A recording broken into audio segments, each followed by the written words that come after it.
L'Afrique. Mais qu'est-ce qui choque si les États-Unis font l'apologie de la recolonisation de l'Afrique? Les États-Unis ont mené près de 400 interventions militaires à l'étranger depuis 1776. Environ 50% de ces interventions ont eu lieu entre 1950 et 2026. Plus de 25% depuis la fin de la guerre froide. 11 au total, dans l'histoire américaine, sont des guerres majeures. 326 000 et 337 000 bombes et missiles ont été largués par les États-Unis et leurs alliés depuis 2001, principalement en Irak, Afghanistan, Syrie, Libye, Yémen, Somalie, Pakistan, etc. Les États-Unis se sont construits en détruisant et en affaiblissant d'autres nations. Ils ne vivent que pour la guerre, ils respirent la guerre, ils ont besoin de la guerre. Pour eux, c'est vital. Ils aiment les conflits, les conquêtes, les invasions, la déstabilisation. Regardez-le en Ukraine. Ils veulent que la Russie attaque, que les États-Unis bombardent l'Iran et que l'Iran riposte. Ils se moquent des répercussions des conséquences. Voyez ce qu'ils font à Haïti, terre-mère de la résistance. Regardez ce qu'ils font à toute nation qui défie leur hégémonie.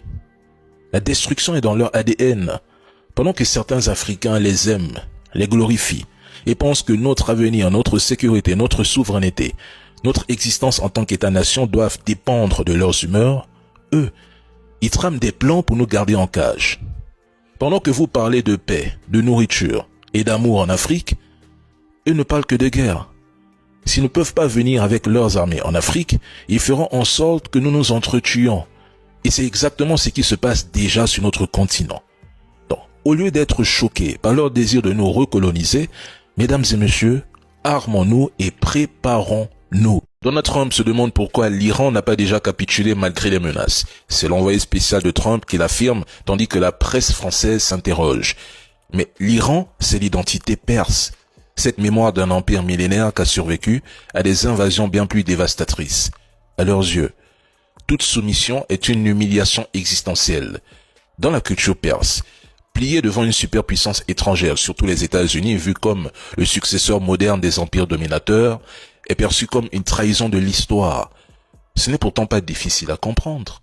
L'Iran post-révolution de 1979 s'est construit sur le refus absolu de la soumission à l'Occident, en particulier aux États-Unis surnommés le Grand Satan.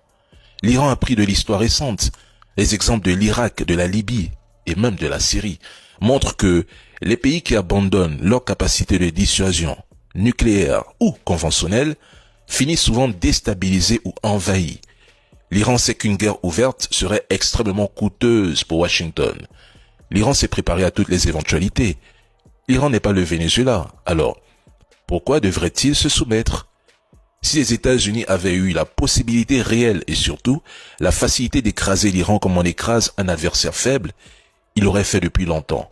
Mais la réalité est que non, ils ne l'ont pas et ne le font pas précisément parce que ce n'est ni facile, ni sans risque majeur. L'Afrique. Mais qu'est-ce qui choque si les États-Unis font l'apologie de la recolonisation de l'Afrique? Les États-Unis ont mené près de 400 interventions militaires à l'étranger depuis 1776. Environ 50% de ces interventions ont eu lieu entre 1950 et 2026. Plus de 25% depuis la fin de la guerre froide. 11 au total, dans l'histoire américaine, sont des guerres majeures. 326 000 et 337 000 bombes et missiles ont été largués par les États-Unis et leurs alliés depuis 2001, principalement en Irak, Afghanistan, Syrie, Libye, Yémen, Somalie, Pakistan, etc. Les États-Unis se sont construits en détruisant et en affaiblissant d'autres nations. Ils ne vivent que pour la guerre, ils respirent la guerre, ils ont besoin de la guerre. Pour eux, c'est vital. Ils aiment les conflits, les conquêtes, les invasions, la déstabilisation. Regardez-le en Ukraine. Ils veulent que la Russie attaque, que les États-Unis bombardent l'Iran et que l'Iran riposte. Ils se moquent des répercussions des conséquences. Voyez ce qu'ils font à Haïti, terre-mère de la résistance. Regardez ce qu'ils font à toute nation qui défie leur hégémonie. La destruction est dans leur ADN. Pendant que certains Africains les aiment, les glorifient et pensent que notre avenir, notre sécurité, notre souveraineté, notre existence en tant qu'État-nation doivent dépendre de leurs humeurs, eux, ils trament des plans pour nous garder en cage. Pendant que vous parlez de paix, de nourriture et d'amour en Afrique, eux ne parlent que de guerre. S'ils ne peuvent pas venir avec leurs armées en Afrique, ils feront en sorte que nous nous entretuions. Et c'est exactement ce qui se passe déjà sur notre continent. Donc, au lieu d'être choqués par leur désir de nous recoloniser, mesdames et messieurs, armons-nous et préparons-nous.